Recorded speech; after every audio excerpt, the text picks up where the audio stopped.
Today I wanted to take a look at the topic of balance. Does perfect balance make a game good? Does it help to make a game fun?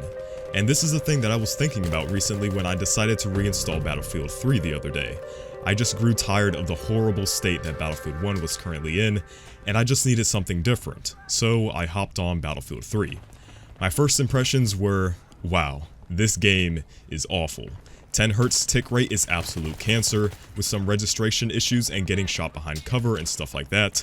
Grenade spam is atrocious, the UI is terrible, suppression in Battlefield 3 is probably the worst in the series, class balance is awful, and the list goes on and on. But one thing that really felt good was the overall gunplay. Something about it just felt right. And that begs the question, how the hell does a game with literally no balance whatsoever come across so fun to the player? And this is not something that I just noticed. I was part of a Twitter thread the other day with Marbleduck, Battle Nonsense, and others arguing over attrition in Battlefield 5, and the topic of Battlefield 3 and fun was brought up. And I decided to reinstall Battlefield 3 the next day as I remembered the good old times of playing it back when I was on console, and also to find out the question to this answer as well. And weirdly enough, there was a guy in my server who was asking the same question, yet no one seemed to have an answer for him. And I think the answer to that question lies in the fact that perfect balance does not equal a fun game. A lot of the fun factor of Battlefield 3 comes from its gunplay, but I don't think Battlefield 3 is a game that you should look at when it comes to the gunplay. Well, not entirely. Battlefield 3 weapon balance in the spreadsheet is absolutely awful. Having all weapons accumulate and decrease spread at the same rate is kind of stupid, as it invalidates slow rate of fire weapons. However, Battlefield 3 gunplay should be looked at to recreate the feel.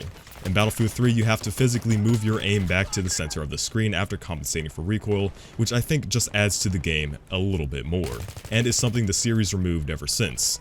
Battlefield 3 movement and soldier animations, aside from the collision issues and some various methods of using weapons, makes that game so much more fun to play. A player could seek ways to improve his gameplay in aspects outside of the game's intention, which I think that is lacking in recent titles, more so degrading with every passing game. It's important to know that gunplay isn't limited to the spreadsheet and the numbers on the guns themselves. Many aspects of the game that don't even correlate with the gunplay can affect it. Gunplay is heavily influenced by map design, movement speed, soldier models and animations, grenade and gadget spam, and so forth.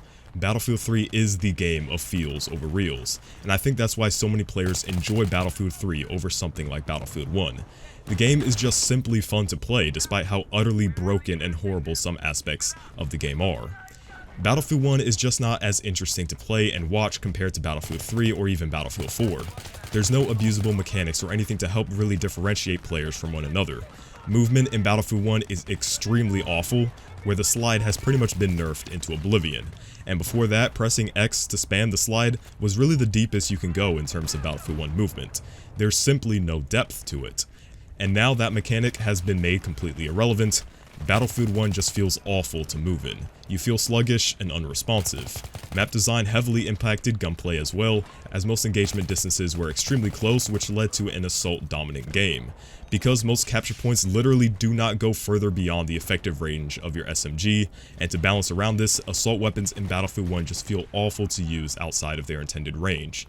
And contrary to popular belief, it is possible to extend your weapon's range if you are good enough. But this isn't communicated well, which is why some players resort to their grenades and gadgets to do the work for them because they feel more effective using that instead of their weapons.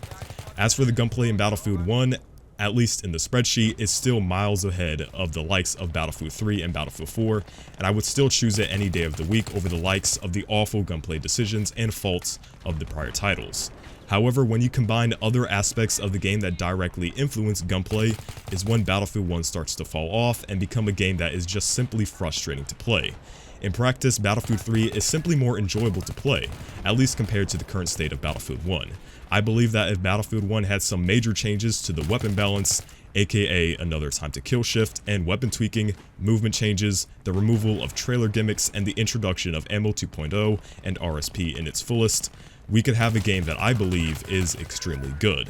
But that is never going to happen. It's simply a fact of life that Battlefield 1 is basically done for at this point, with nothing more than simple bug fixes. What Battlefield 1 lacks in comparison to previous games is unique and unintended features of the game, and these unintended features and freaks of nature often make the game extremely fun. Take rocket jumping in Quake.